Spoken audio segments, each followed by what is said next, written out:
A veces entran mis familiares. Ya. ¿En qué estamos? A las estatinas, ¿no? Ya. Estatinas. Bueno, aquí puse una mnemotécnica que le saqué de una academia. Bueno, aquí rápidamente, ¿no? ¿Cuáles son las funciones de las estatinas? Perdón, estoy que me envío ofendido, ¿no? Sí. Ya. Primero, tienen que tener en cuenta que en angina estable, su función es no bajar los lípidos, ¿no?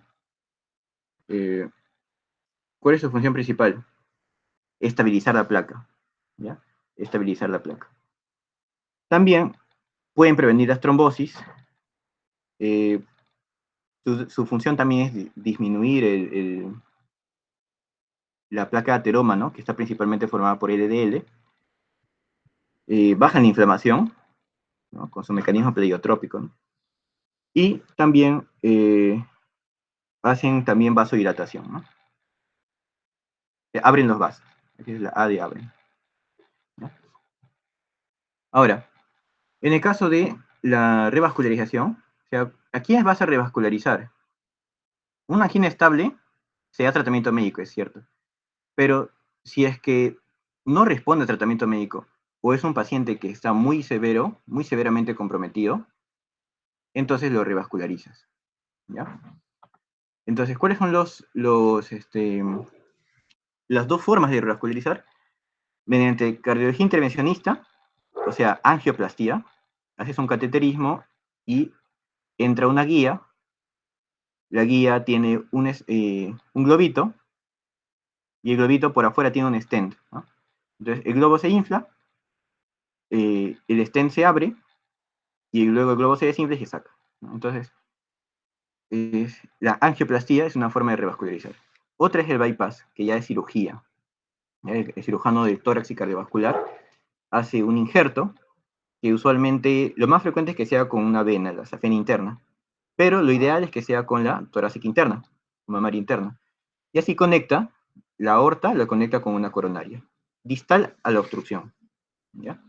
Entonces, eh, de forma simple, ¿no? ¿Cuándo vas a revascularizar? Ya dije, ¿no? Cuando tiene un mal pronóstico el paciente o cuando no funciona su tratamiento médico. Esos dos casos. ¿Cuándo voy a elegir bypass? A ver, creo que aquí... Sí, ahí está. Ya no le puse eso. Si es que tiene cualquiera de estos tres criterios, es la respuesta bypass, ¿no? Varía un poquito en cada guía, la europea o la americana, pero básicamente estos son los tres criterios. Y basta con que haya un vaso, la coronaria izquierda, que es un tronco importante, porque de ahí sale gran parte de irrigación, circunfleja y descendente anterior. Solo basta con que el tronco izquierdo, la coronaria izquierda, se afecte más del 50%, ya es cirugía. O dos vasos donde uno de estos sea la descendente anterior, pero con el factor de riesgo de que el paciente sea diabético o con falla cardíaca, ¿no? Ahora, cuando solamente pongo dos vasos y no pongo el porcentaje es porque debe tener estenosis significativa, ¿no? Les conté que cuando hay una estenosis de 70% a más, aparece angina. Listo, entonces, angina de fuerza. Entonces, eso se llama estenosis significativa, ¿no? Que provoca la clínica. Entonces, dos vasos donde uno sea el descendiente anterior con más del 70% es, y sumado a la comorbilidad de diabetes o falla cardíaca, es cirugía de bypass. Y eh, todas las otras circunstancias donde se afecten tres o más vasos, a partir de tres, ¿no? Y tienes uno, dos y tres. Un solo vaso, cuando es la coronaria izquierda, más de 50, o dos vasos, o tres vasos, ¿no? Cuando son del 70% más. Listo. Ahí te vas a cirugía de bypass. Aquí puse CABG porque es las siglas en inglés, ¿no? Que viene a ser bueno, sinónimo de bypass, ¿no? Coronary Artery Bypass Grafting, algo así.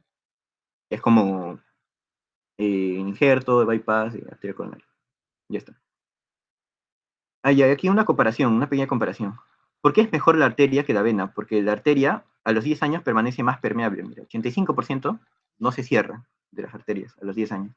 Mientras que las venas, solo un 60% no se cierra.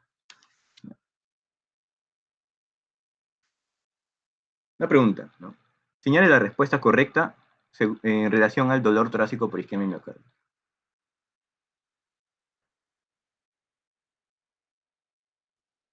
Esa está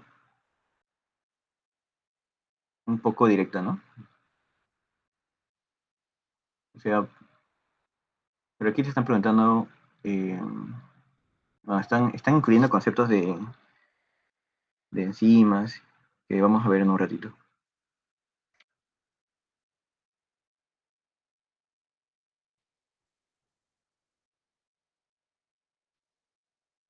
Con esto acabamos cardiopatía isquémica. Sería la A. Sí, muy bien. Ajá. La angina de pecho es dolor, bueno, ya todas sus características, retorsional, opresivo, irradiado del precordio, cuello maxilar y todos los demás son incorrectos, ¿no? Angina inestable, ¿tiene enzimas cardíacas? No, porque las enzimas son sinónimo de muerte de los miocardiocitos. Y en la angina inestable no hay muerte de miocardiocitos, no hay necrosis. ¿La angina de pecho se diferencia del infarto porque hay síntomas neurovegetativos? No, al revés, ¿no? El infarto tiene síntomas neurovegetativos. ¿La angina de pecho estable dura más de 30 minutos? No, la estable dura menos de 20. ¿Todos son correctos? No, claro que no. Y aquí pasamos a cardiopatía isquémica aguda, o el síndrome coronario agudo. Este es un pequeño esquema, ¿no? La cardiopatía isquémica puede ser crónica, que lo acabamos de ver, o síndrome coronario agudo, que a partir de ahora voy a llamarlo SICA, ¿no? Síndrome isquémico coronario agudo. ¿Ya? Bueno, la crónica puede ser varios tipos: isquemia accidente, inducida por ejercicio, infarto previo, es una enfermedad coronaria crónica, cardiomiopatía isquémica. Mientras que el SICA, el síndrome coronario agudo, puede ser, sí o sí, es una emergencia. O sea, si diagnosticas SICA, es emergencia, ¿no? Entonces, puede ser de dos tipos. Cuando no hay muerte de músculo, angina inestable. O cuando sí hay muerte, infarto miocardio. Y el infarto puede ser sin elevación de ST, o sea, en el EKG, que le tomas en los primeros 10 minutos del paciente, no hay elevación de ST. O con elevación de ST. Entonces aquí es IMA-CEST y aquí es IMA-EST, ¿no? Y todas las variantes de nombres que les ponen. Ya. Ahora, tanto la angina inestable como el infarto sin elevación de ST, a partir de ahora voy a decirlo infarto sin ST. ¿Ya? ¿Por qué? Porque más rápido. Esos dos, angina inestable e infarto sin ST, ¿qué pasa? Se producen porque el trombo es parcialmente oclusivo. Bueno, aquí dice no oclusivo. Voy a poner parcialmente oclusivo. ¿Ya? Entonces, ves aquí el trombo, ¿no? De rojito. Se ha roto la placa ateromatosa y se forma un trombo. Y está formado por plaquetas. Mientras que el infarto con ST, el IMA con ST, es un trombo completamente oclusivo. Toda la luz. Y está formado principalmente de fibrina. ¿Ya? La angina inestable, ves que aquí no hay ninguna afectación del ventrículo. El infarto sin elevación de GT, hay infarto subendocárdico, ¿no? Que es la zona más susceptible a la muerte. ¿Por qué? Porque es la zona que está más lejos de las arterias coronarias, ¿no? Y el infarto con ST, con elevación de GT, es un infarto transmural, ¿no? O subepicárdico.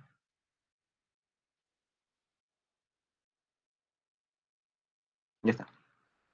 Bueno, aquí les puse los factores para sufrir isquemia, que predisponen a isquemia, que es la distancia de las coronarias. Por ejemplo, el subendocardio, aquí tienes que, aquí se dibuja la coronaria y aquí están sus ramas, ¿no? Entonces las ramas, mientras más cerca al endocardio, son más delgadas. Entonces el endocardio tiene arterias más delgadas y por lo tanto más susceptible a infarto. Listo. La clínica ya la conocemos, ¿no? A ver, aquí debería aparecer el Alicia.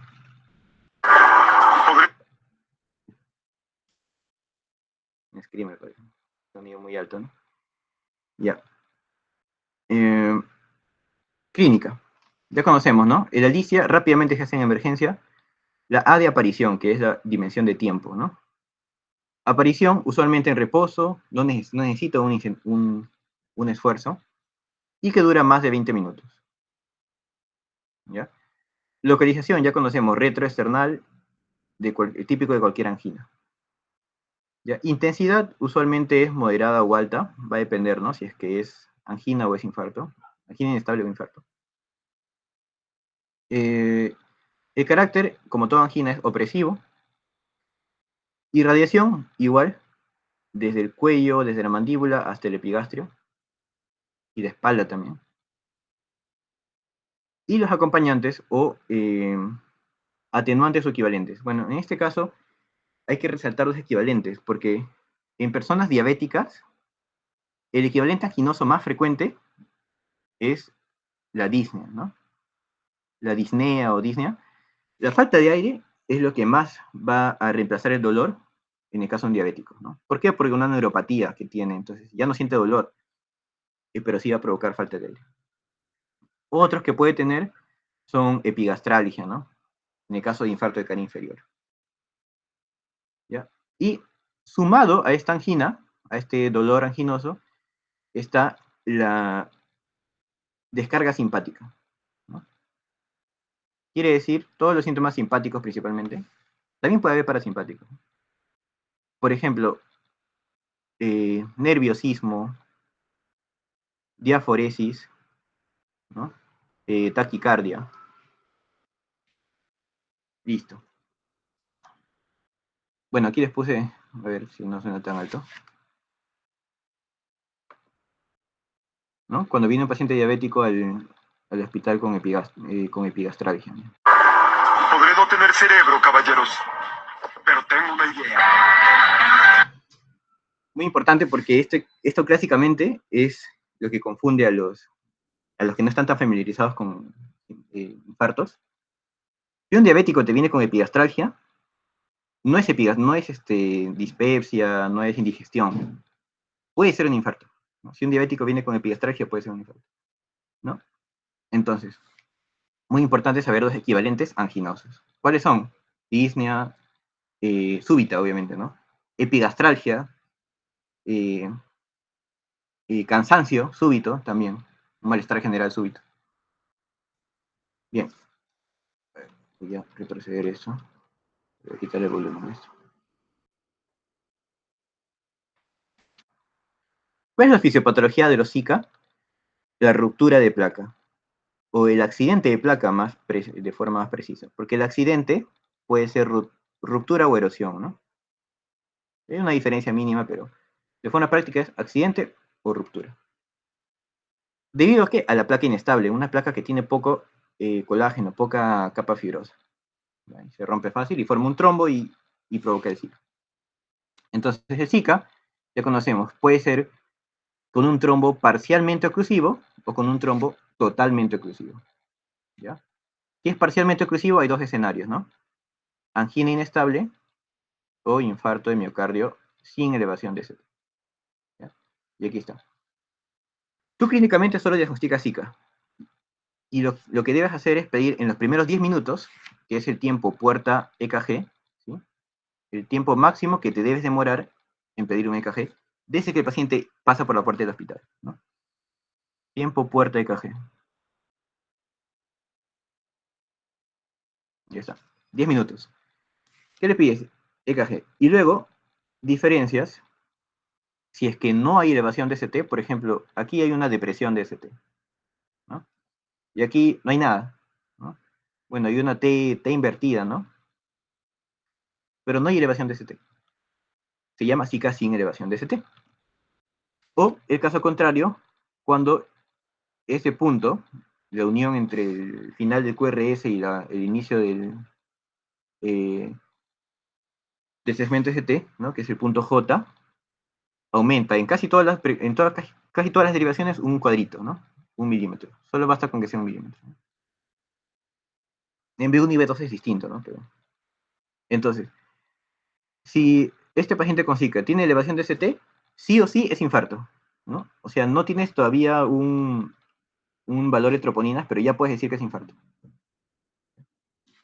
Entonces, lo ideal es que a la par le pidas troponina, ¿no? Según las guías. Entonces, si un Zika sin elevación de GT no tiene troponinas, o sea, no hay muerte de los cardiomiocitos, angina inestable. ¿Ya?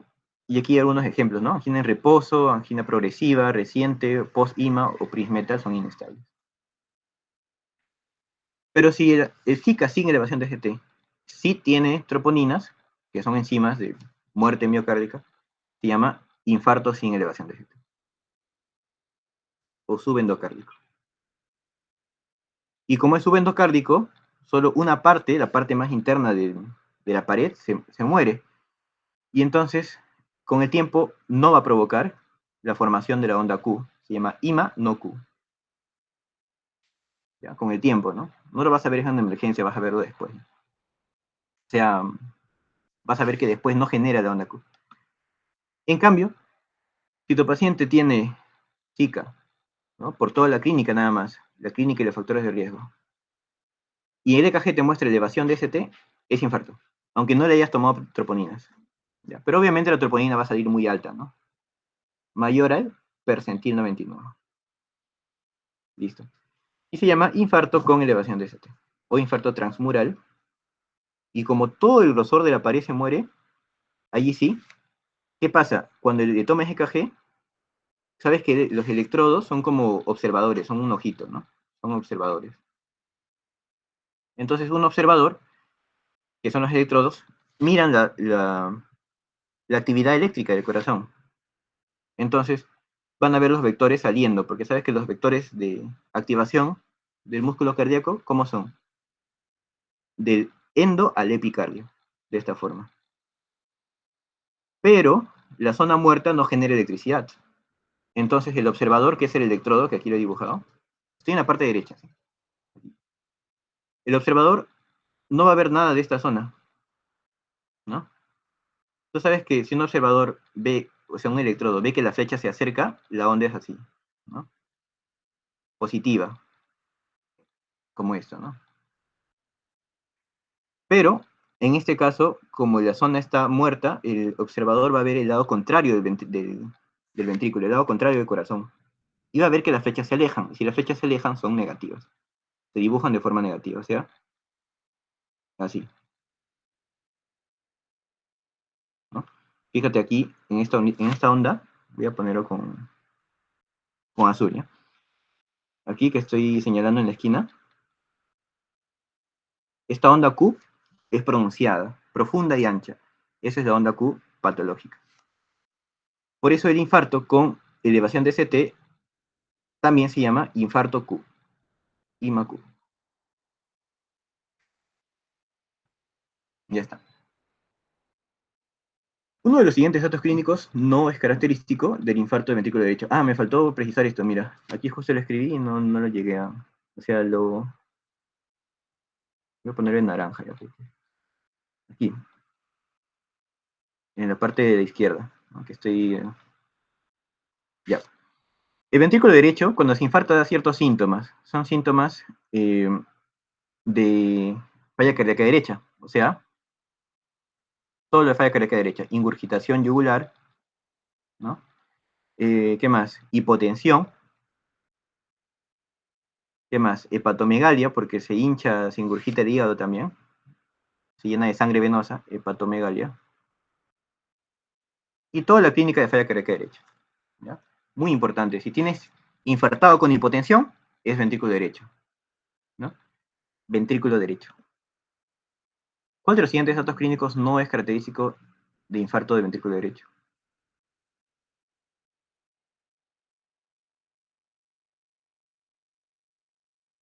Ya dijimos que ingurgitación sí va, ¿no? Hipotensión sí va. Hepatomegalia sí va. ¿Edema agudo? Sí, exactamente. ¿Por qué? Porque edema pulmonar es clínica de falla cardíaca Izquierda. izquierda, muy bien. Exactamente. Entonces, edema agudo no va. ¿Ya? Me han preguntado en salud. Y ahora el manejo inicial de un paciente con sospecha de Zika. ¿Ya? Entonces, un paciente viene a emergencia, le haces la anamnesis, le preguntas todos sus factores de riesgo, le haces el examen físico que usualmente está normal, y tienes un Zika sospechado, ¿no? ¿Ya? ¿Qué es lo que le pides primero? Le vas a pedir, uy, no está en esta imagen, bueno, le pides EKG, ¿ya? EKG y troponina. Pero, estoy confundiendo, esta es la imagen, ¿no? EKG y troponina, ¿ya? Ahora, ¿cuándo le pides EKG? En los primeros 10 minutos, o sea, ese es el tiempo puerta de EKG. Ahora, si es que sí hay elevación de ST, fácil, es un infarto. Infarto con elevación de ST. Listo. Y le vas a dar terapia de reperfusión. Se acabó. En cambio, si no hay elevación de ST, ¿qué haces? ¿Lo mandas a su casa? No, porque puede ser un infarto aún así, o puede ser una angina inestable. Entonces, ¿qué le haces? EKG seriado, ¿no? Porque en un 15% de los casos de pacientes que tienen Zika sin elevación de ST, le hicieron EKG seriados y resulta que sí tenían elevación luego, o sea, se elevó el ST después. Entonces se van aquí, ¿no? Ese 15%. ¿Ya? También le puedes pedir troponina seriada. Si es troponina convencional, cada 3 a 6 horas, y si es ultra sensible, cada 1 a 2 horas, ¿no? Entonces, esto te va a servir para valorar el riesgo, ¿no? Si hay alto riesgo de que sea un Zika, pero sin elevación de GT, si es que sí es, ya consideras un infarto sin elevación de GT. Y si no tiene el alto riesgo, es angina inestable, ¿no? Una forma resumida de diagnosticar, según esta guía 2025. Y aquí el dato que nunca te puedes olvidar. La troponina no es necesaria para diagnosticar y tratar un infarto con elevación de ST, ¿no? Porque un Zika con elevación de ST es igual a un infarto con elevación de ST. Ya está. Y aquí les dejo algunas, bueno, dos scores, dos puntuaciones que estratifican el riesgo de muerte a corto plazo, ¿no? Y riesgo de MASE. ¿Cuáles son? El score de Grace, que es el mejor, ¿no? Y el score de Timmy, ¿no? Bueno, eso está en sus diapos también, estos dos scores, aunque no creo que les pregunten para calcular, ¿no? Sería un poco difícil. Ya. Eh, ya. Clasificación universal de los infartos. Bueno, según la cuarta definición universal de los infartos, el infarto sí o sí, ¿no? Según esta definición, aparte de la clínica necesita una elevación de troponina, ¿no? Bueno, y aquí tenemos 5 tipos de infarto. El más común, por ateroma, ¿no? Aterotrombosis, rotura o accidente de placa. Tipo 2 es cualquier causa que no sea rotura de placa, o sea, no asociada a aterotrombosis, perdón. ¿No? Por ejemplo, angina de Prismeta, ¿no? Bueno, no sería un infarto en este caso, sino otras causas de vasoespasmo, ¿no? Shock, por ejemplo, ¿no? Que puede provocar un infarto sin necesidad de que haya un accidente de placa. Infarto tipo 3, muerte cardíaca, ¿no? Muerte súbita. Infarto 4 es asociada a angioplastía, ¿ya? Que puede ser 4A en las primeras 2 días, 48 horas, tipo B, 4B por trombosis del stent y 4C por restenosis del stent. ¿Ya? Y infarto tipo 5 por cirugía, relacionada cirugía bypass. ¿Ya?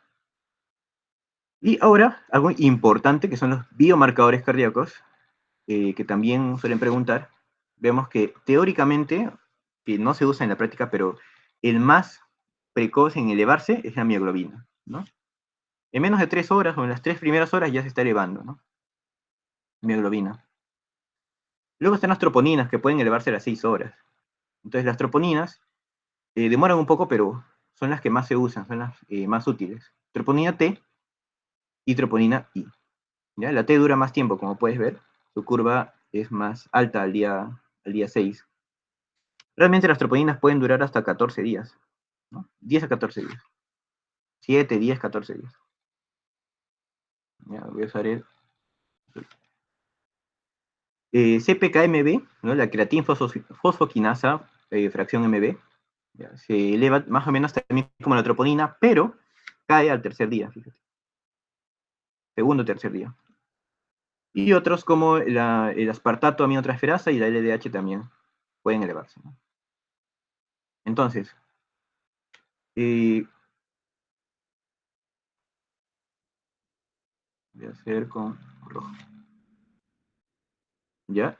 La troponina, la concentración de troponina, el valor para infarto es cuando es mayor al percentil 99, ¿no? Eso varía según cada hospital, pero así te dan el resultado. Ese es infarto, ¿no? Ahora, ¿cuál es el mejor biomarcador para reinfarto agudo, o sea, reinfarto precoz? El CPK-MB, ¿no? ¿Por qué? Porque si tienes un paciente que le da un infarto hoy, ¿no? Lo tratas en el hospital y a los 4 días le vas a dar de alta y le vuelve a dar angina y le sacas su EKG y tiene otra vez elevación de GT, ¿no? ¿Cuál se va a volver a elevar y cuál te indica que es nuevamente un infarto y no es angina estable? CPK-MB.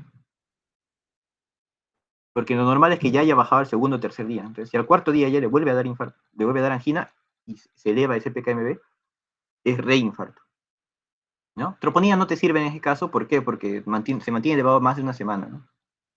Entonces tú le vas a dar de alta y va a estar en su casa y va a seguir alta la troponina. Ya está. Señale la alternativa verdadera ante un paciente con dolor torácico que va a emergencia. Salud 2007, mira.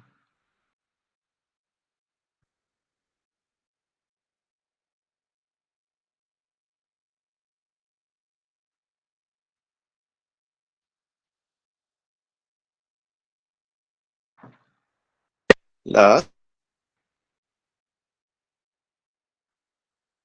Sí, lo primero que realizar es un EKG para descartar Zika. Sí, muy bien. Lo dejamos bien en claro, ¿no? Eso tiene que quedarse así grabado con fuego en su mente. Evalúas a un paciente, te viene con su dolor, ¿no? Su dolor y le evalúas a Alicia, ¿no? Aparición, en reposo o sin necesidad de esfuerzo, que dura más de 20 minutos, localización retroesternal y el precordio, ¿no? Intensidad, puede variar, moderada, alta, carácter opresivo, constrictivo, te pone un puño en la mano, el signo de Levin, ¿no? Irradiación de la mandíbula hacia el epigastrio y la espalda, acompañantes, atenuantes. Entonces, más los factores de riesgo, eso es un Zika, ¿no? ¿Y qué le pides al Zika? En los primeros 10 minutos le pides EKG.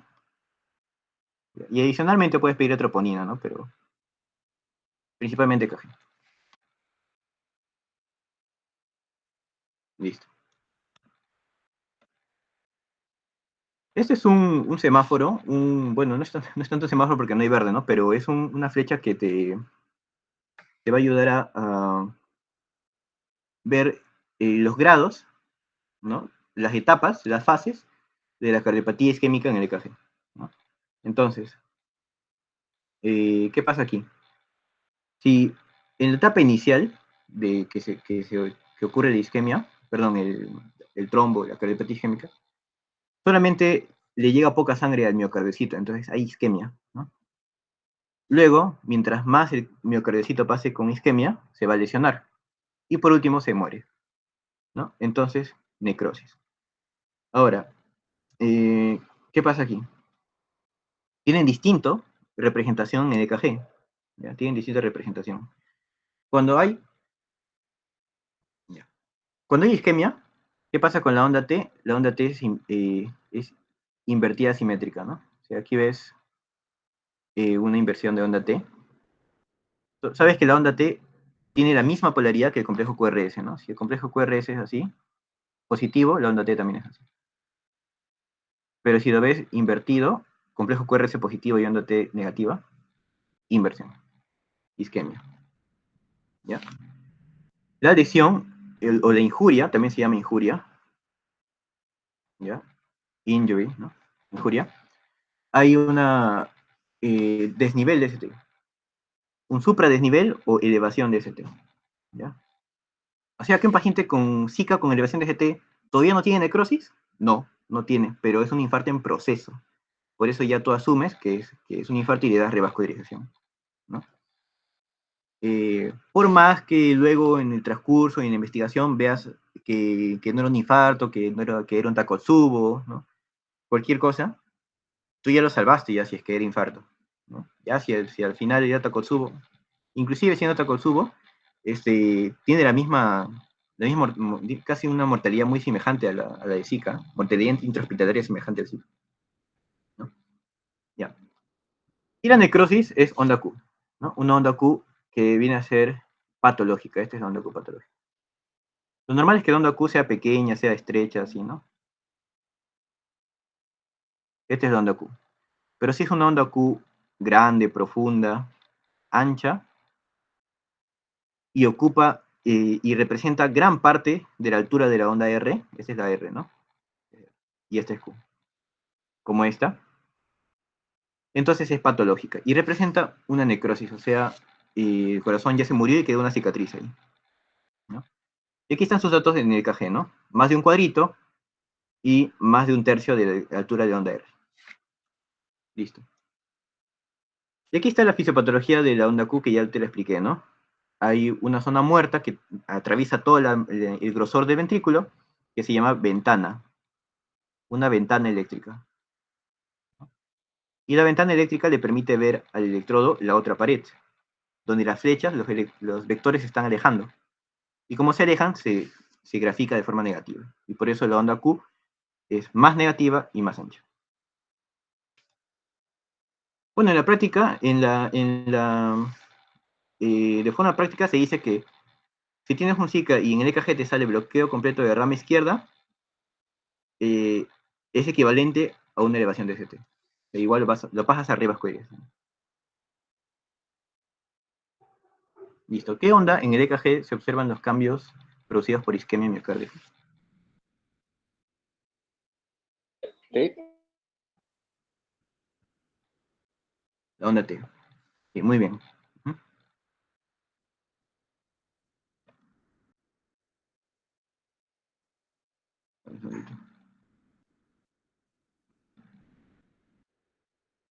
Ya. Y esto también no puede faltar en ninguna clase de infarto, de Zika, de cardiopatía isquémica. La correlación de las caras de corazón infartadas con su elevación de ST, en qué derivación, y con la arteria, que es la obstruida, ¿no? Y entonces, de forma rápida, aquí vemos en la esquina, fíjate, en la esquina de abajo a la izquierda, puedes ver un EKG con sus 12 derivaciones, ¿no? Aquí vemos, vamos a hacer aparecer un cuadrito, D1, D2, D3, ABR, ABL, ABF, todas estas son derivaciones frontales, y V, ¿no? V1, V2, 3, 4, 5, 6, que son precordiales. Entonces, estas tienen una cara que están viendo, ¿no? Cada uno de estos observadores, que son los electrodos, ¿no? Ven una cara. Entonces, para que te acuerdes qué cara ven, fíjate, aquí dibujas un zapato, ¿no? En la esquina de abajo, a la izquierda del EKG, un zapato. ¿Para qué? Para que recuerdes que D2, D3 y ABF, ahí está escrito con rojo, D2, D3 y ABF, viene a la cara inferior. ¿Ya? Aquí están. Aquí lo estoy dibujando. Lo estoy señalando. Cara inferior de 2 de 3 ABF. Fácil, ¿no? ¿Qué arteria de Urrea? Descendente posterior, que es rama de la coronaria derecha. Ahora, en las precordiales, B1 hasta B6, piensas en sal, ¿no? Y lo dibujamos con azul. B1, B2, cara septal. B3, B4, cara anterior. B5 y B6, cara lateral. ¿Ya? Listo. Ahora, los que quedan, ¿cuáles son? 1, R y L. Ya, fácil. 1 y L, 1 se parece a la L, ¿no? Van juntitos, ¿ya? Y yo me guío de la letra L. L es lateral.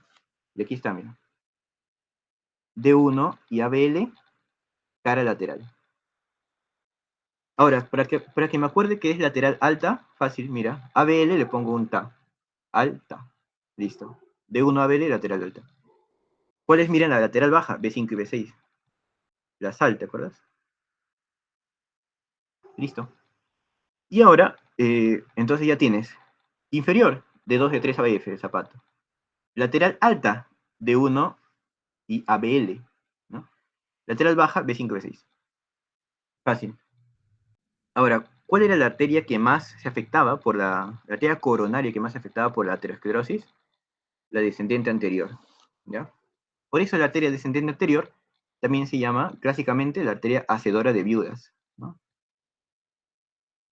Es clásico, ¿no? Porque realmente las mujeres también mueren por infarto, pero pues clásicamente se pensaba que la mayoría o casi todos los infartos son de hombres, ¿no?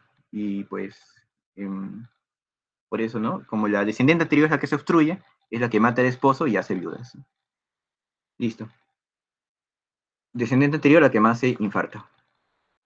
El infarto más común, de cara anterior, ¿ya? B3, B4. Listo. ABR, te preguntarás, ¿qué cara mira ABR? No mira ninguna cara, es intracavitario realmente, ¿ya? No le he puesto en la tablita, como te das cuenta. ABR es intracavitario. Entonces, en el esquema de la parte de la esquina de arriba, a la izquierda, escribimos, ¿no? D1 ABL, que mira, cara lateral alta. B5, B6, lateral baja. Y ahí viene sal, ¿no? B1 y B2, septal. B3, B4, anterior. B5 y B6, lateral baja. D2, D3, ABF, cara inferior, ¿no? Que es la que se puede manifestar con epigastralgia, ¿no? Listo. A veces, cuando estás sospechando de infarto de ventrículo derecho, perdón, vamos a ponerlo en naranja, podrías pedir las derivaciones B3R, B4R, ¿no? Ventrículo derecho.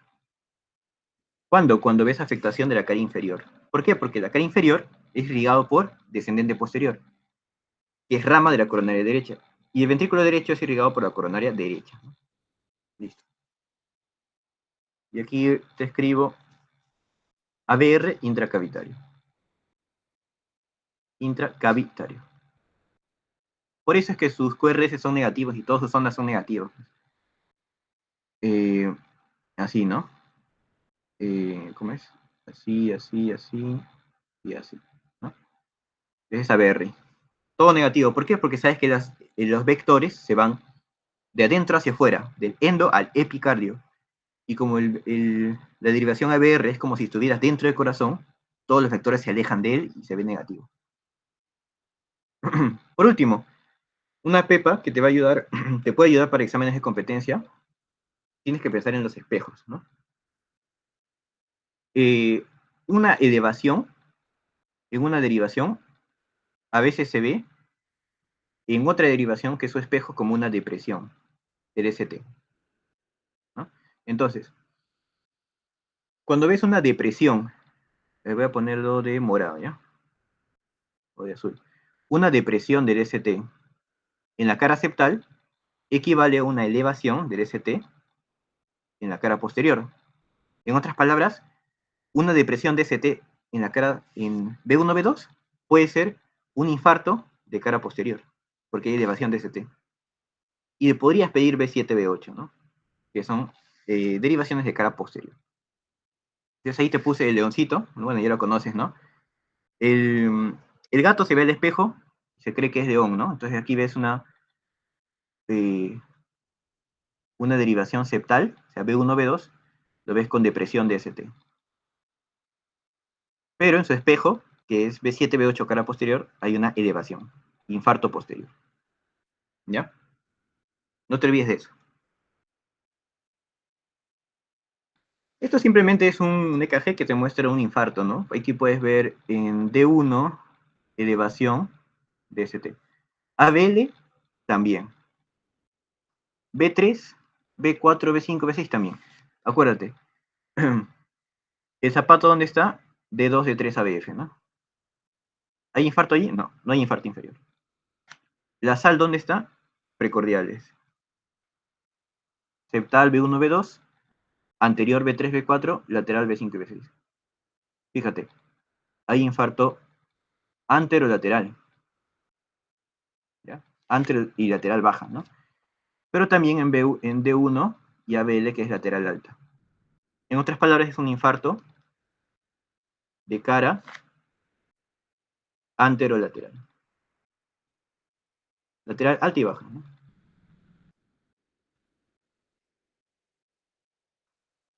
Varón de 58 años, ya tiene su factor de riesgo. Más de 45 años, infarto, ¿no? Presenta desde hace 2 horas dolor precordial, ya tiene más de 20 minutos. Característica de angina, síndrome coronario agudo. Dolor precordial con irradiación a mandíbula, diaforesis, ahí está su descarga simpática, palidez, malestar general. Al examen, un poco de taquicardia, presión de 170, respiratoria de 22, EKG, ST supradesnivel en derivaciones de 2 de 3 ABF, infradesnivel en B1, B2. Hay aumento de troponinas y enzima CPKMB. ¿Dónde está el infarto? Esta es una pregunta. Cara inferior. Cara inferior. Ya. Posterior también. Muy bien. Eso quiero que me contesten. Esta es adaptada porque así, muy parecido, pero con los mismos datos del EKG, así ha venido en ENAM. ¿Ya? 2015 creo por ahí. Pero ha venido. ¿Por qué? Y aquí queda claro, ¿no? Te queda claro que 2D, perdón, 2,3 ABF, te queda claro que es inferior, ¿no? Pero el infradesnivel en B1 y B2, ahí es como que, ¿qué piensas? Espejo. Muy bien, en el espejo. ¿Ya? Y ha venido en ENAM. Por eso pongo ahí el león, para que te acuerdes. ¿Ya? B1, B2, el espejo de cara posterior, B7, B8. Y esa era la clave, pues. Cara inferior y posterior. ¿Ya? Ya casi terminando en Zika, tenemos manejo de síndrome coronario agudo. 2, manejo farmacológico que sí o sí debes dar, ¿no? Si el paciente, no importa cómo sea, pero tiene Zika, angina, infarto, no importa, le das doble antiagregación, ¿ya? Que es la aspirina más inhibidor de P2Y12, ¿no? Lo que habíamos hablado. Clopi, Dogrel y Prasugrel. O Prasugrel, o Ticagrelor, o cualquier otro inhibidor de P2Y12. Es un O, ¿no? Más aspirina. ¿Ya? Sabemos que la aspirina es antiplaquetaria, ¿no? Ahora, anticoagulación va a depender. O sea, depende, según el manejo que después vas a darle, va a depender qué anticoagulante le das, ¿no? Pero siempre das anticoagulación. Entonces, si le vas a dar trombólisis, enoxaparina. Si le vas a dar angioplastía, heparina no fraccionada. Si solamente se queda con tratamiento médico, fondaparinux. ¿Ya? A ver, chicos, un segundito.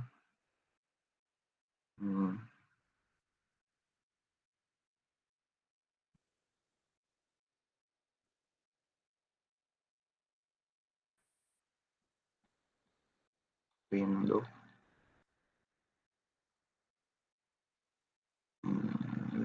Ya está. Bien.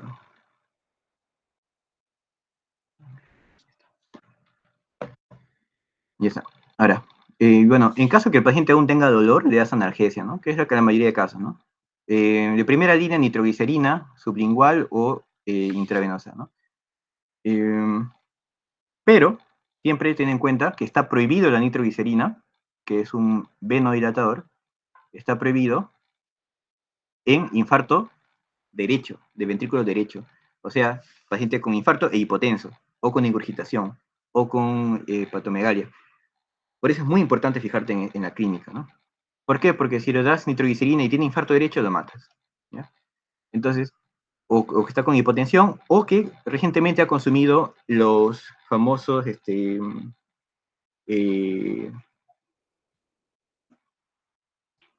perdón, escucha, se me fue el mecanismo. ¿Alguien se acuerda del mecanismo de Inhibidor del de la fosfodiesterasa E5. inhibidor de la fosfodiesterasa 5? ¿5 era? Sí, ¿no? Sí, sí, sí, sí. 5. Perdón, chicos. Bueno, se me fue, pero sí, sildenafil o tadalafilo tienen distinto horas en que puedes, que debes esperar para poder dar nitroglicerina, pero si de forma práctica, si le haces anamnesis y hace poco tomó Viagra, no le das nitroglicerina, porque no, se muere, pues, ¿no? Por eso tienes que preguntar. No puedes suponer, por más que el señor tenga 50, 70, 80 años, no puedes suponer que no ha tomado Viagra, pues. ¿No? No hay que ser prejuiciosos, ¿no? Entonces, le preguntas, ¿no? El señor de 80 años le preguntas. Y obviamente haces un buen examen físico para ver si hay hipotensión y otros signos de falla cardíaca derecha. Ya si no calma el dolor con nitroglicerina, le das le das morfina, ¿no? Aunque aquí en Perú no les gusta dar morfina y dan otras cosas, ¿no? Otros opioides, ¿no? Como tramadol, aunque no esté indicado. Bueno, este es igual, ¿no? Un meme. No puedes dar nitroglicerina, no das nitroglicerina en infarto derecho, ¿no? En infarto de ventrículo derecho. ¿Ves? Ahí vas a ver tu día pasar si es que das eso. Si el paciente está desaturando, le puedes dar oxígeno, ¿no? Saturación menos de 90, oxígeno. Le puedes dar beta bloqueantes, YCAR2, estatinas, ¿no?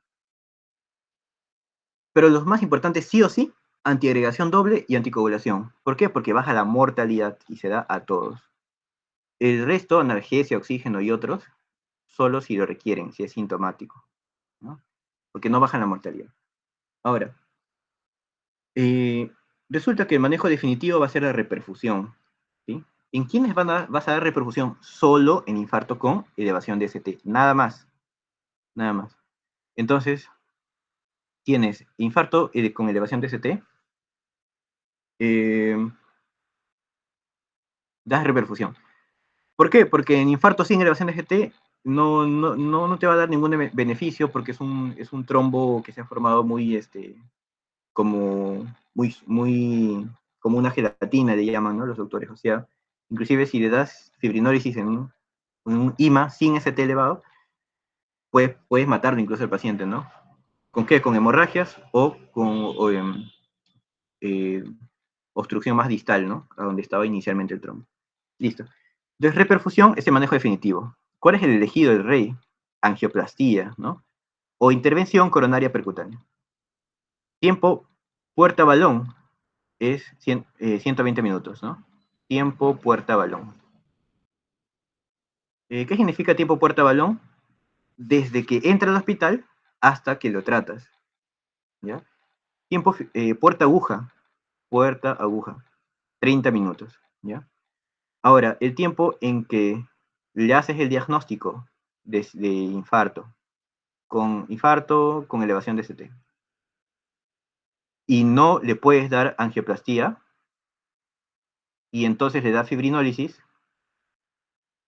¿Cuál es ese tiempo? 10 minutos, ¿ya? O sea, desde que has diagnosticado ya, o sea, no es desde que llegó al hospital, sino desde que ya diagnosticaste y sabes que no puedes dar angioplastía, en los próximos 10 minutos deberías dar fibrinólisis.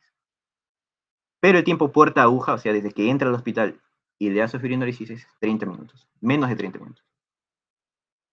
Ahora, actualmente se prefiere más tenecteplasa por el hecho de que su administración es más fácil, ¿no?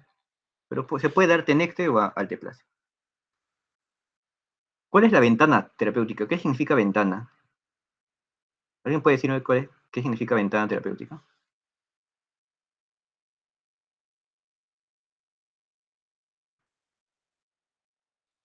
¿Podría ser el tiempo que ha pasado desde, o sea, por el cual todavía se puede aplicar un tratamiento? Ya, pero ¿cuál es el inicio de la ventana? Ya me has dicho que el final de la ventana es que hasta que puedas aplicar tratamiento. Muy bien. ¿Y cuál es el inicio de la ventana?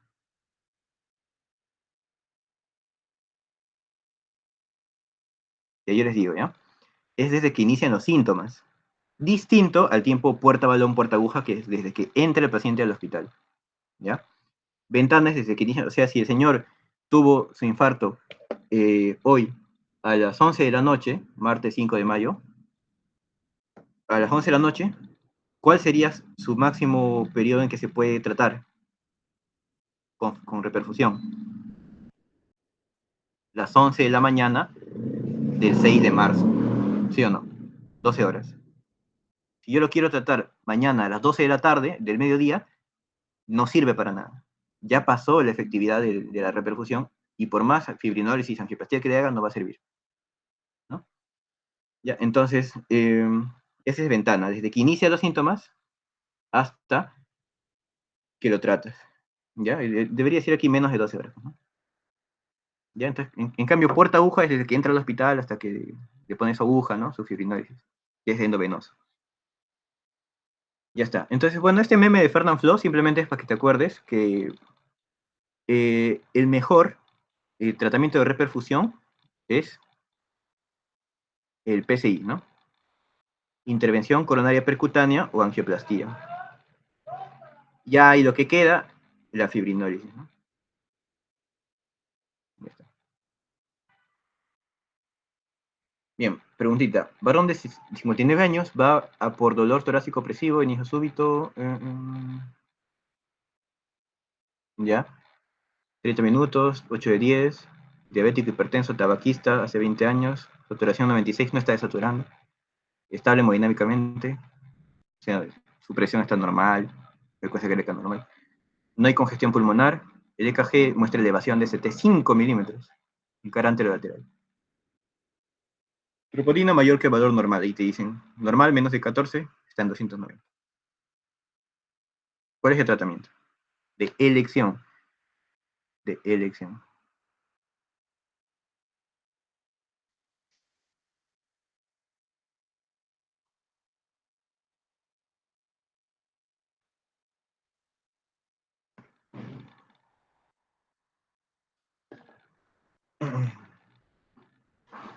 Angioplastía. Ujú. Angioplastía, sí. Angioplastía es el rey, ¿no? Lo preferido. Ya luego sería fibrinólisis. Y si nos preguntaran tratamiento inicial, no sería angioplastía, ¿no? Sería su aspirina con su otro inhibidor del P2Y12 y su anticoagulante, ¿no? Y si necesita, pues recibir nitroglicerina o morfina, oxígeno, si está desaturando. El paciente no está desaturando. Beta bloqueante, opcional, ¿no? Ese es inicial. Contraindicaciones absolutas de fibrinólisis, de forma sencilla, porque realmente las contraindicaciones son bien específicas y bien largas, pero para pregunta de examen así rápido, un SB previo, o actual, ¿no? SB previo. Una disección aórtica. Una malformación arteriovenosa cerebral, un tumor intracraneal, hemorragia interna activa y TEC severo. ¿Ya? Y otros, por ejemplo, otras indicaciones de tratamiento en el Zika, ¿no? Que permanezca al menos un día en UCI, hacer el ecocardio transtorácico y tener una hemoglobina mayor a 10. ¿Ya? Ya por último vemos aquí las complicaciones. La principal causa de muerte, por lo que más se muere un infartado es por causa eléctrica, o sea, fibrilación ventricular. Fibrilación ventricular. ¿Ya? O causa de muerte precoz o causa de muerte extrahospitalaria, antes que llegue a emergencia. Luego, si llegan al hospital, se salvan ya.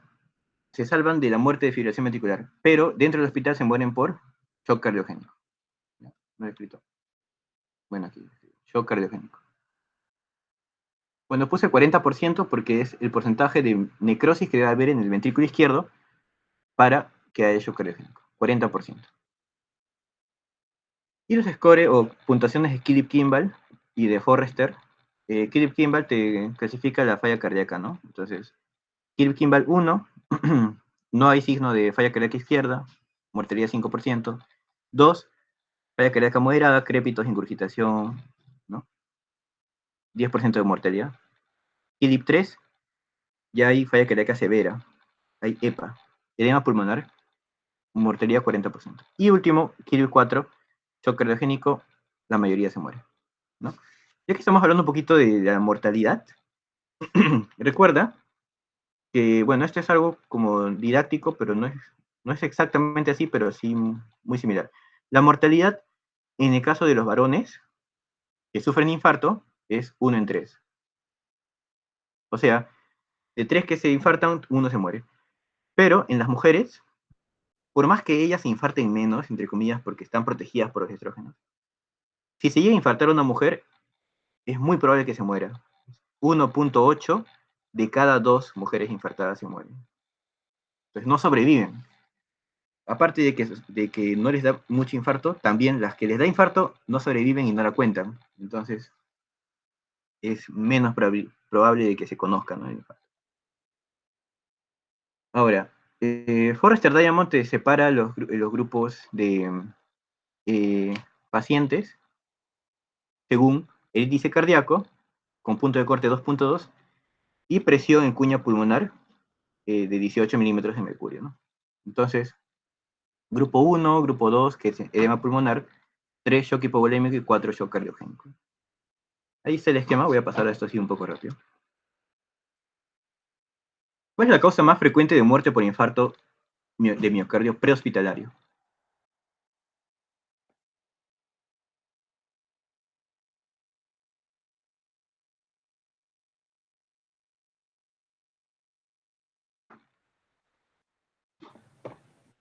Aquí lo dije, ¿no? Principal causa de muerte, FB, fibrilación. fibrilación ventricular y son los problemas eléctricos, ¿no? Todos los problemas eléctricos. ¿Y hospitalario sería shock? Sería shock cardiogénico, ¿no? Sí, exactamente. Muy bien. Y con eso concluimos todo lo que es síndrome coronario agudo y síndrome coronario crónico, que es cardiopatía isquémica. ¿Ya? Hay otros datos, por ejemplo, y que están asociados pues, a algunas cosas. Por ejemplo, otras cosas de cardiopatía isquémica como el síndrome X, que es infarto microvascular, ¿no? O, bueno, otras causas, ¿no? Pero ya por cuestiones de priorizar temas, eso es todo lo que sí o sí deben saber, ¿no? Hasta aquí. Ahora, respecto a las arritmias, vamos a primero ver algo, el EKG normal, ¿no? Bueno, no es una clase de EKG, pero alguito. Por ejemplo, recordar que un cuadrito del EKG, ¿cuánto mide? En segundos, o sea, en horizontal. 0.04 segundos. ¿Ya? O sea, poco, ¿no? 400 milésimas de segundo. Entonces, cuando yo diga un cuadrito, ya sabes que me refiero a 0.04 segundos. ¿Qué más? La onda P, lo normal es que mide 2 cuadritos y medio, ¿no? 10 de 100 milisegundos, 0.10 segundos. El intervalo PR es toda la conducción AB, va de 3 a 5 cuadritos. El complejo QRS mide igual que P, 2 cuadritos y medio. Y nada más. Ah, y el intervalo QT, ¿no? Que mide 11, 10, 11 cuadritos. De 9 a 11 cuadritos. ¿Cuál es el intervalo QT? Es todo esto, ¿no? ¿Ya? O sea, desde el inicio del complejo QRS hasta el final de la onda T. Toda la despolarización y repolarización ventricular. O sea, toda la activación y la desactivación, ¿no? Del ventrículo. Y las arritmias se clasifican, ¿no? Por retraso de la conducción pueden ser bloqueos AB, bloqueo fascicular, bloqueo del ACGIS. Bradiarritmias, cuando la frecuencia es menos de 60, y taquiarritmias cuando es más de 100. ¿No? Entonces, de esa forma vamos a ver un poco las arritmias.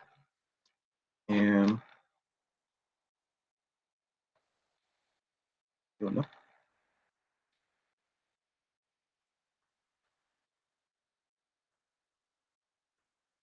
Bien. Bloqueo AB. Ya. El bloqueo AB es el retraso de la conducción de la conducción del impulso entre la aurícula y ventrículo, ¿no? Entonces, va a tener distintos grados. Cuando tú busques un bloqueo AB, tienes que fijarte en intervalo PR. ¿Cuál era el intervalo PR? Desde el inicio de la onda P hasta el inicio del complejo QRS. Voy a poner aquí de rojo, ¿ya? Aquí lo voy a dibujar. Desde el inicio de la onda P hasta el inicio del complejo QRS, ¿no? Aquí está. Aquí lo puse, ¿no? Mide el tiempo de conducción AB. Y por eso cuando yo veo PR, puedo ver si es que hay bloqueo AB. Bloqueo aurículo-ventricular. ¿Cuánto mide normalmente? Hasta 5 cuadritos, ¿no? 3 a 5 cuadritos. Entonces, si mide más, fíjate, un PR prolongado, voy a pensar en bloqueos AB. Si es, antes de eso, ¿no? ¿Cuáles son las causas de bloqueo AB? Pueden ser congénitas o adquiridas, ¿no? Entonces, adquiridas, por ejemplo, por la vejez, ¿no? En el caso de adultos mayores. Bien, bloqueo AB de primer grado. El primer grado es el más leve. Entonces, ¿qué te vas a fijar? Que el intervalo PR mide más de 5 cuadritos. Nada más, ¿no? Cuentas. Aquí empieza P, ¿no? Aquí estoy dibujando de rojo. Y aquí empieza QRS. ¿Cuántos cuadritos hay? Acá hay como 2, ¿perdón? Y aquí hay como 4, ¿no? 6 cuadritos. ¿Y cuántos mide un cuadrito? 0.04. Multiplicado por 6, 0.24 segundos. ¿Ya? Entonces, bloqueo AB de primer grado es que el PR está largo, nada más. Largo y constante. En el segundo grado viene lo difícil, lo fregado, porque aquí hay de dos clases de bloqueo AB de segundo grado, tipo MOVIS 1 y MOVIS 2, ¿no? Mira cómo nos complican. El MOVIS 1 también se llama fenómeno de Wenckebach, y así lo han preguntado también, ¿no? ¿En qué tipo de bloqueo AB hay fenómeno de Wenckebach? ¿No? ¿Ya? MOVIS tipo 1, segundo grado MOVIS 1. Entonces, ¿cómo es fenómeno de Wenckebach? El PR, fíjate, aquí mide 6 cuadritos, aquí mide 7 cuadritos, 8 cuadritos, se va alargando. Y luego hay un P sin un QRS. O sea, el latido se pierde, ya no pasa hacia el ventrículo. Ese es MOVIS 1. Bloqueo AB, segundo grado, MOVIS 1. O Wenckebach. ¿Ya? O sea, así, ¿no? Ahí está PR grande, luego un PR un poco más grande, luego un PR mucho más grande, y de hecho este aquí ya no se va a conducir, y luego otra vez un PQRS, fíjate, ¿no? PR, este de aquí, luego se agranda, y luego ya no se conduce la P, no hay QRS. ¿Ya? Ese es MOVIS 1. MOVIS tipo 2 es más fácil, simplemente es un PR, un intervalo PR grande, constante, mira, mide lo mismo aquí y aquí, y se pierde el latido. ¿Ya? O sea, en otras palabras, bloqueo AB de segundo grado equivale a decir latido perdido. Latido perdido. Nada más. Bien. Bloqueo AB de tercer grado. El tercer grado ya es el peor. De hecho, desde el segundo grado MOVIS 2 ya es bien severo. O sea, ya requiere marcapasos, ¿no? Grado 3 es una completa disociación AB. ¿Ya? La onda P no tiene ninguna relación con QRS. O sea, disociación aurículo-ventricular. ¿Ya? Es el tercer grado, ¿no? Entonces aquí cuentas con verde. Onda P, QRS, ¿no? Esta es la aurícula, esta es la aurícula y este es el ventrículo. QRS, QRS. Y la aurícula tiene su propia frecuencia y el ventrículo tiene su propia frecuencia, ¿no? Listo. Entonces el tratamiento ya lo sabes, ¿no? Cuando ya alcanza grado 2 MOVIS 2, viene a ser marcapaso. Grado 3, marcapaso. ¿Ya? Listo. Ahora, pasamos a los trastornos de la generación, ¿no? Estos fueron bloqueos AB. Trastornos de la generación, hablemos de los extrasístoles. Todavía son las 10:50. Pues hay que darnos 20 minutos más para terminar, ¿sí? Voy a hacer un poquito rápido. El extrasístole es un latido ectópico, o sea, un latido que no debe estar allí. Si es supraventricular, que equivale a decir auricular, ¿ya? Un latido extrasístole supraventricular, el QRS está normal, ¿no? Aquí lo ves, estrecho. ¿Cuánto es un QRS normal? Que mide 2,5 cuadritos. Listo. Mientras que si es un extrasístole ventricular, QRS ancho, o sea, más de 2,5 cuadritos. ¿No? Aquí está, QRS ancho. Y mira, latido normal, latido anormal, y luego latido normal, ¿no? Ese es un extrasístole.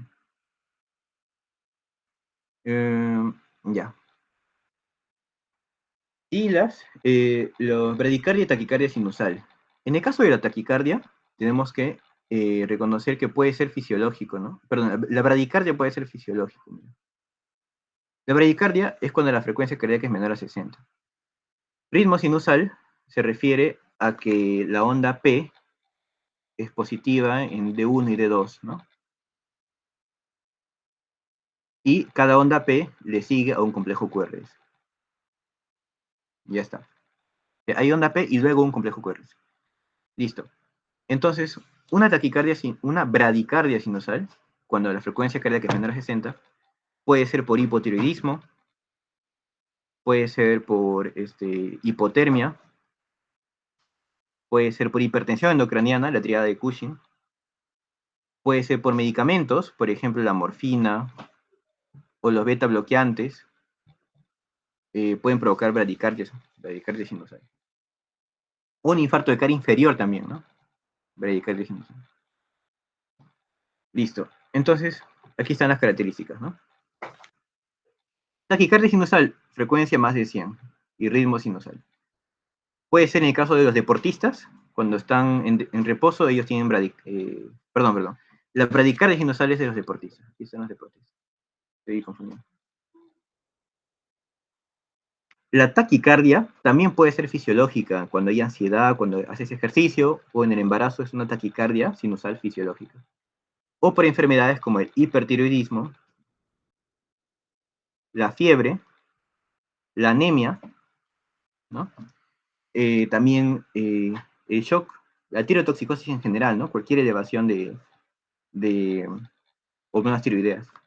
Y el infarto anterior provoca taquicardia sinusal. ¿Cuál es el tratamiento? Bueno, el tratamiento de la bradicardia sinusal es el tratamiento de base, ¿no? Si hay hipotiroidismo, le das pues levotiroxina. Si hay hipotermia, bueno, lo calientas al paciente. Si hay hipertensión endocraniana, tratas de hipertensión, ¿no? Pero si es que ya se trató o es de una causa no patológica y da síntomas, puedes tratarse con beta bloqueador. La bradicardia con atropina.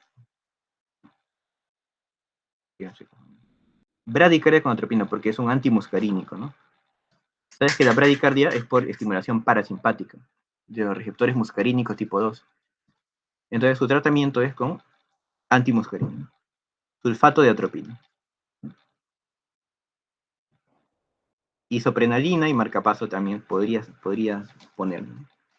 Atropina. Y la taquicardia sinusal, ahí sí su tratamiento también es el de fondo, pero puedes darle también beta bloqueadores. Recordarás que, o ya verás que en hipertiroidismo, su manejo puede ser, el manejo de síntomas es con beta bloqueadores. ¿No?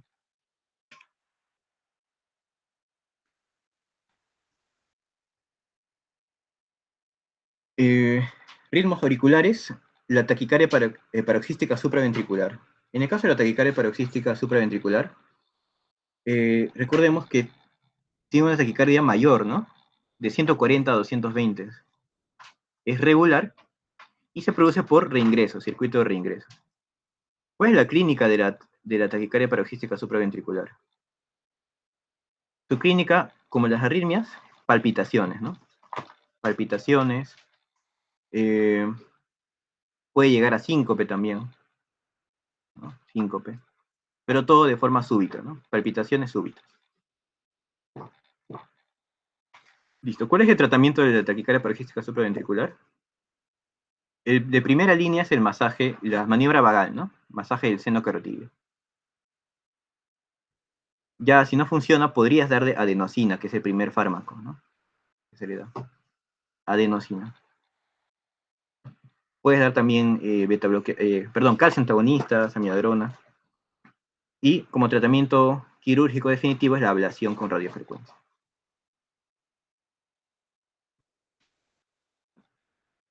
Aquí les traje una tabla comparativa, ¿sí? Para que recuerdes, taquicardia supraventricular distinto a la taquicardia sinusal. La supraventricular es de inicio súbito y la sinusal es gradual. La frecuencia también es distinta. La taquicardia supraventricular paroxística suele ser mayor a 160 latidos. Y se manifiesta como palpitaciones, pero característicamente sincopeidismo. Y responde al masaje carotídeo. En cambio, la taquicardia sinusal no responde al masaje carotídeo y solo da palpitaciones, ¿no? Usualmente. Ya, aquí me voy a expandir un poquito porque aún nos quedan unos 10 minutos, pero quiero que sí o sí recordemos de qué trata la FA. La fibrilación auricular viene a ser la arritmia sostenida más frecuente, la arritmia intrahospitalaria más frecuente. ¿Ya? O sea, si tú ves en un hospital paciente con arritmia, piensas en FA, ¿no? Su epidemiología es en adultos mayores y que tienen algún daño, ¿no? Daño daño a nivel del corazón, ¿no? Por ejemplo, son hipertensos o que han tenido una cirugía en el corazón o han tenido un infarto, piensan en fibrilación auricular. Entonces, fíjate que la frecuencia es bien alta, 400 a 700 latidos. Lo importante es que la FA es irregular, ritmo irregularmente irregular, ¿ya? Y no hay ondas P. Solo acuérdate de esas dos cosas. Irregularmente irregular, no hay ondas P, sino que hay ondas F minúsculas. Aquí lo vemos, mira. ¿Dónde está la onda P aquí? No hay. Estas chiquitas son ondas F minúsculas. Y si te das cuenta, son cada una distinta de la otra. Te voy a dibujar un EKG, mira. Esas ondas, yo podría incluso hacerlas así. Te das cuenta que cada una es distinta de la otra y luego viene el QRS, ¿no? Muy importante, ¿sí? Aquí lo pongo con rojo. ¿Cómo lo identificas? Un cardiólogo identifica una FA hablando con el paciente nada más. ¿Cómo? Mientras habla, le toma el pulso y ve un pulso irregular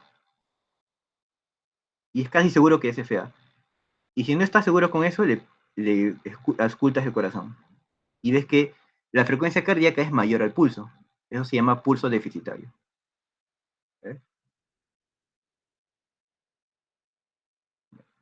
Pulso deficitario.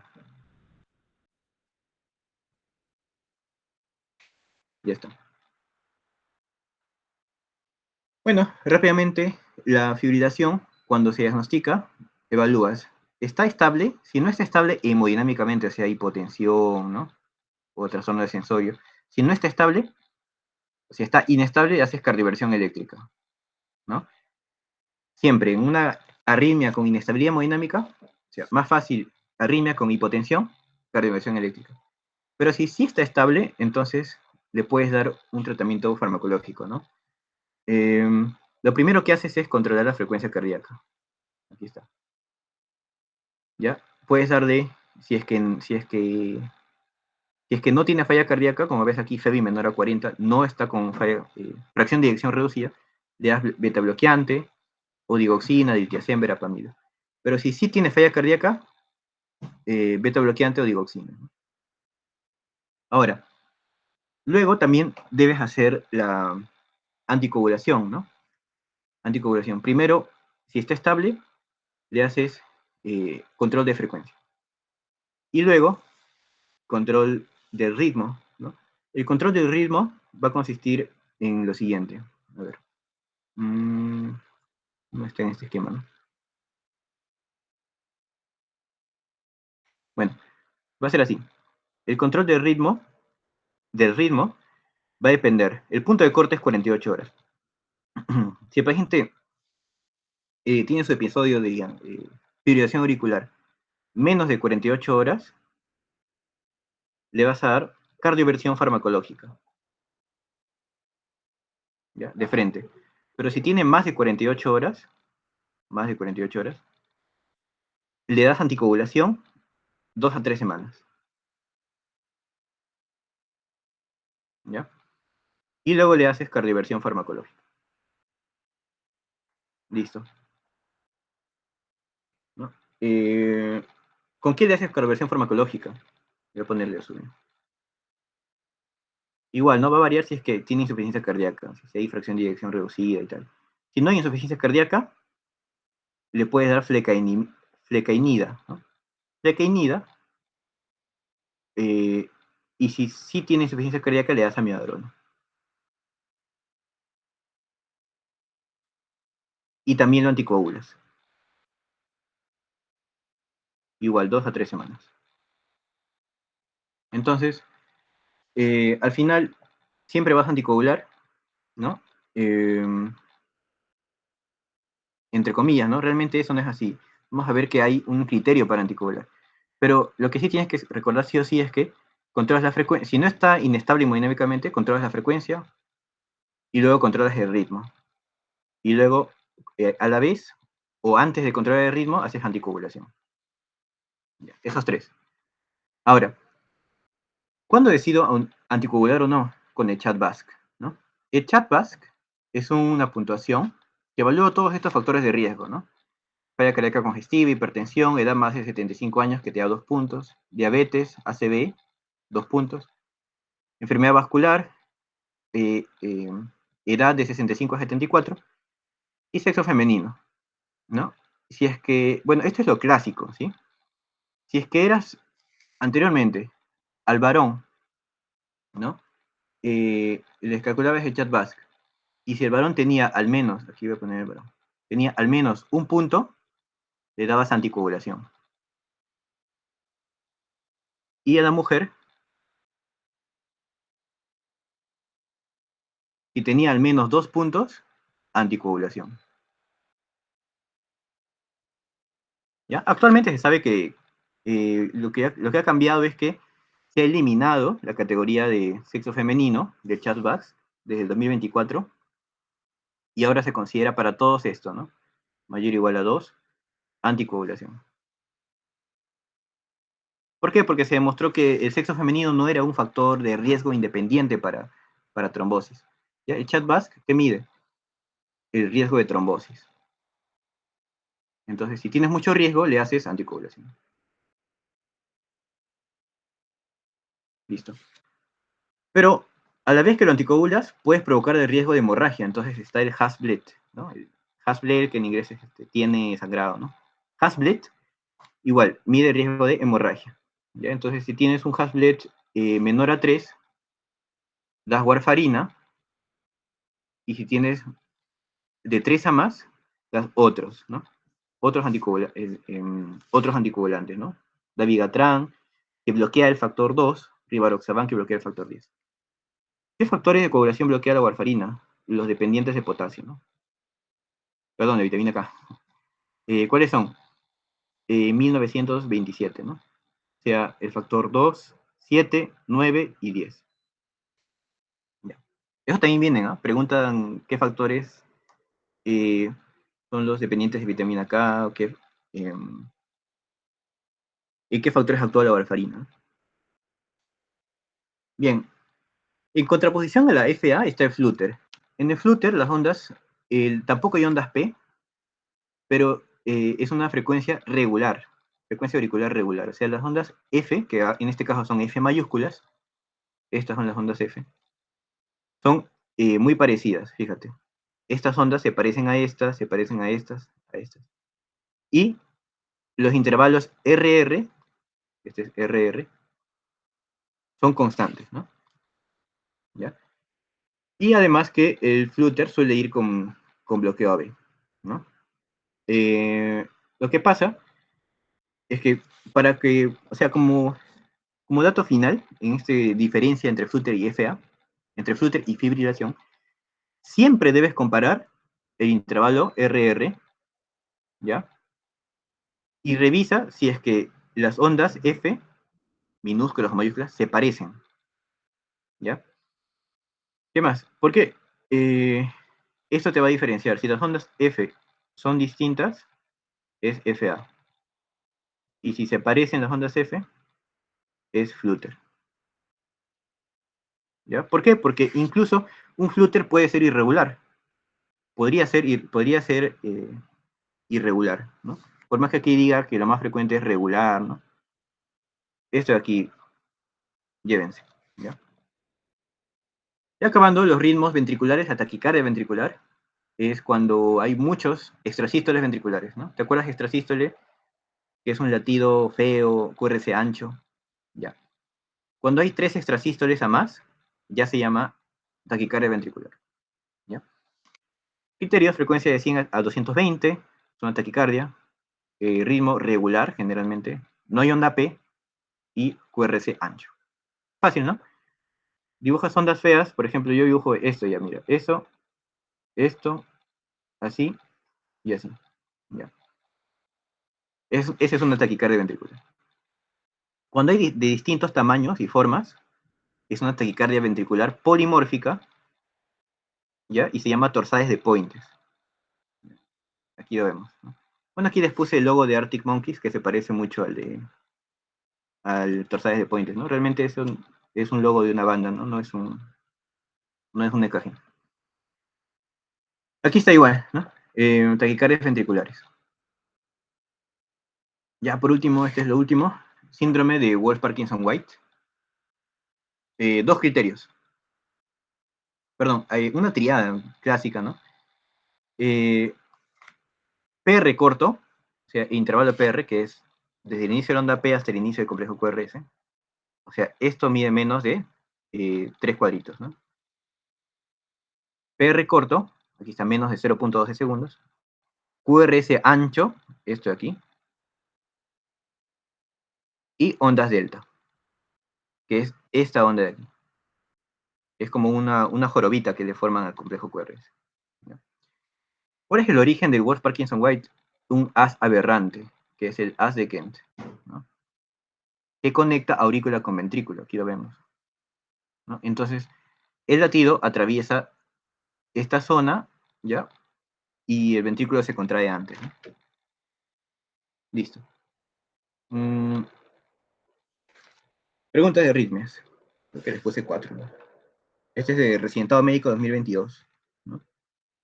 Un varón de casi 70 años va y consulta porque hace una hora aparecen palpitaciones de forma brusca y te ponen ese EKG.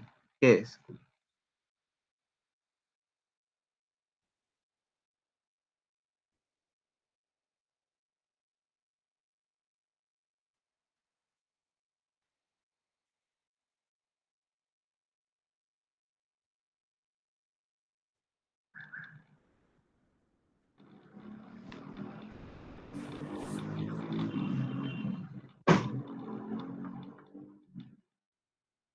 ¿Alguno se anima?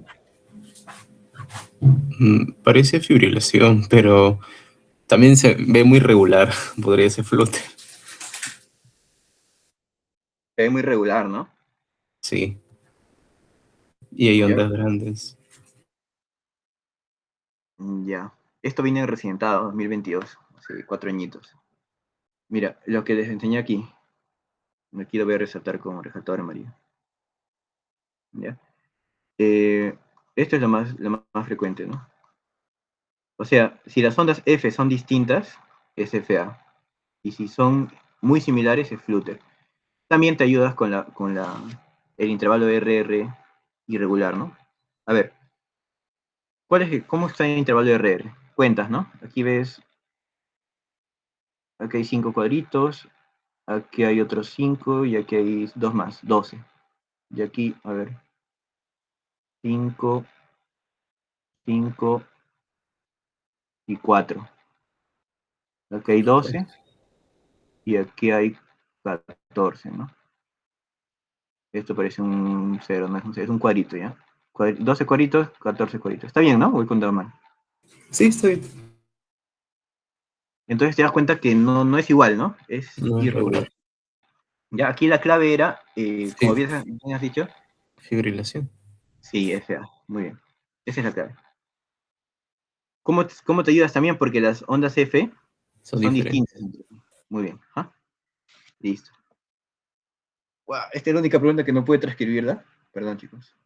Pero a ver, paciente de 70 años, antecedente de hipertensión, tiene disminución de la fuerza muscular en el cuerpo izquierdo, a predominio del miembro inferior proximal, relajación de esfínteres, le diagnostican probablemente, lo más probable, ACV, isquémico. Si pensamos en citología, ¿cuál sería? Fibrilación auricular. Igualito, ¿no? Claro, fibrilación auricular. ¿Por qué? Porque es el factor cardioembólico, factor embólico más importante.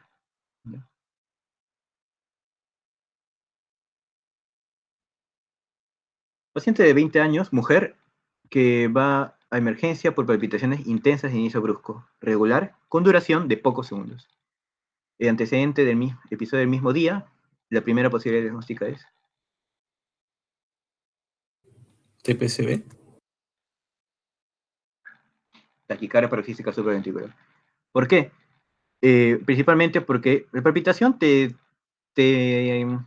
orienta a cualquier arritmia, ¿no? Realmente es muy inespecífico. Y ahí entras en Regular. el tema de arritmias. Porque es brusco, ¿no? Brusco, regular también. Brusco, regular, exactamente. Y porque dura poco, ¿no? Dura poco. Ese es TPB. TPSB. Varón de 50 años va a la emergencia porque siente que su ritmo cardíaco no es normal. XD. Se realiza un EKG haciéndose un diagnóstico de bloqueo de Wenckebach. ¿Qué ritmo tiene? Es salud 2013. Aurículo ventricular de segundo grado tipo 1. Claro, muy bien. Eso debe también tenerlo así, ya de forma mecanizada, como muy bien has dicho. Wenckebach, bloqueo B, segundo grado, tipo 1. A secas, ¿no? ¿Cómo era bloqueo B, segundo grado, tipo 1? El intervalo PR va progresando, ¿no? Hasta que de pronto deja de transmitir. No, o sea, la onda P ya no pasa, no QRS. Claro, un latido que ya no se transmite. Muy bien. A ver. Paciente con diagnóstico de Wolff-Parkinson-White va por palpitaciones y diaforesis. Frecuencia cardíaca de 170 y en el EKG QRS angosto. En la exploración física está inestable hemodinámicamente. ¿Cómo lo maneja? Ante inestabilidad sería eléctrico, ¿no? Cardioversión eléctrica. Claro, es de forma práctica todo inestable con arritmia, cardioversión eléctrica. Así, ¿no? FA con inestabilidad, cardioversión. Bien, bien chicos, eso sería todo lo que, bueno, aquí falta agregar un par de referencias de EKG, de arritmias. Eso sería todo por la clase, por el repaso de hoy, repaso banqueo. Espero que les haya servido o que les sirva la grabación. Y listo, nos vemos.